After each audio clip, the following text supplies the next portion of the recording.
October 1929. The stock market didn't just crash.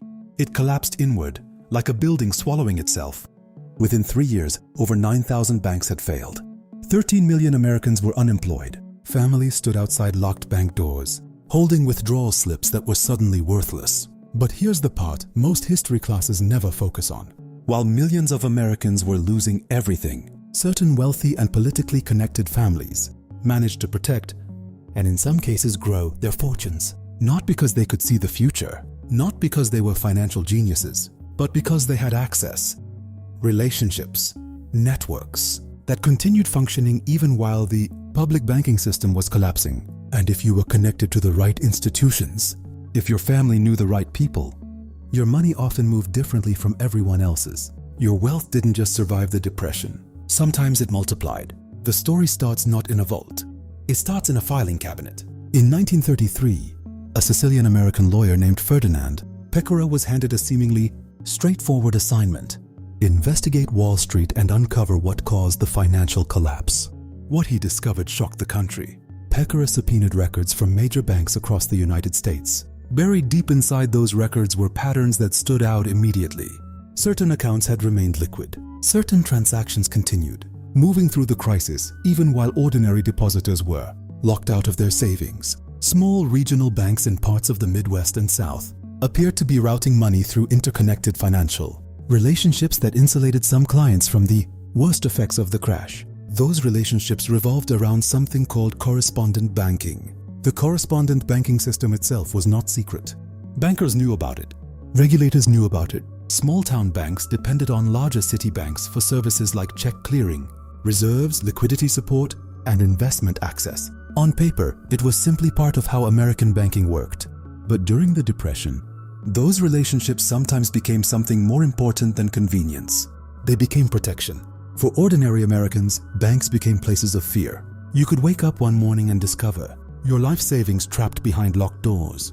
But for certain well-connected networks, often tied together through business, politics, and regional influence, the system kept functioning in ways most people never saw. The question is how? To understand that, you have to understand one thing about American banking. In the 1920s, it was built heavily on relationships. A small rural bank might keep reserve funds at a larger institution in Chicago, St. Louis, or New York. The larger bank would provide services and, in times of stress, potentially emergency support. Most of this was perfectly legal and perfectly ordinary, but when the Depression hit and banks started failing in waves, difficult decisions had to be made. Which banks would receive emergency liquidity? Which institutions would be allowed to collapse? And historically, financial decisions were not always separated cleanly from political influence. Banks with stronger correspondent relationships and deeper political connections were often in better positions to survive. Emergency support moved quietly toward institutions considered strategically or politically important. Meanwhile, depositors at weaker banks frequently received nothing. And according to historians studying the era, financial insiders sometimes moved assets out of vulnerable institutions before closures became public knowledge. Not through dramatic conspiracies, not through secret written orders, but through relationships, warnings, and informal networks of trust. Funds were transferred, accounts repositioned. Money quietly migrated from weaker institutions into stronger ones before panic fully spread. By the time regulators arrived at some failed banks, much of the vulnerable capital had already moved elsewhere. Ferdinand Pecora recognized the broader shape of what was happening. But proving systemic favoritism inside such a decentralized network was extraordinarily difficult. The correspondent banking system functioned like a web. Every institution could justify its actions individually. Every transaction appeared technically legitimate on its own. Still, Pecora's investigation changed American finance forever. The Steagall Act separated commercial and investment banking. The U.S. Securities and Exchange Commission was created, and the Federal Deposit Insurance Corporation introduced deposit insurance so ordinary Americans would never again lose everything overnight from a single bank failure. These reforms were significant, but correspondent banking itself never disappeared. It evolved, and many of the wealthy families who preserved capital during the Depression used the crisis to expand further. As property prices collapsed, land became cheap. Businesses failed. Assets sold for fractions of their former value. For those with liquidity, the Depression became an opportunity. to acquire wealth while the rest of the country struggled to survive. Some invested in farmland, others in local industries, others in real estate that would become vastly more valuable decades later.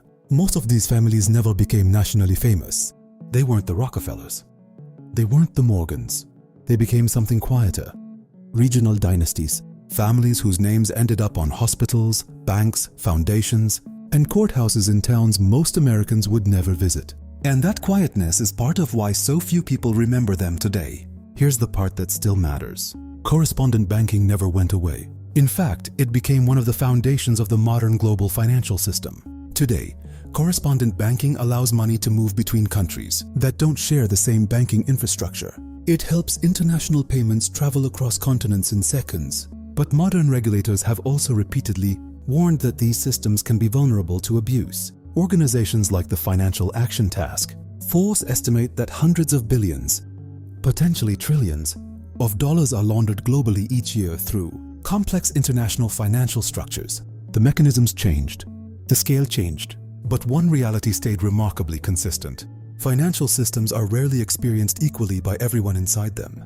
The people closest to power, closest to information, closest to institutional networks, often experience crises differently from the public.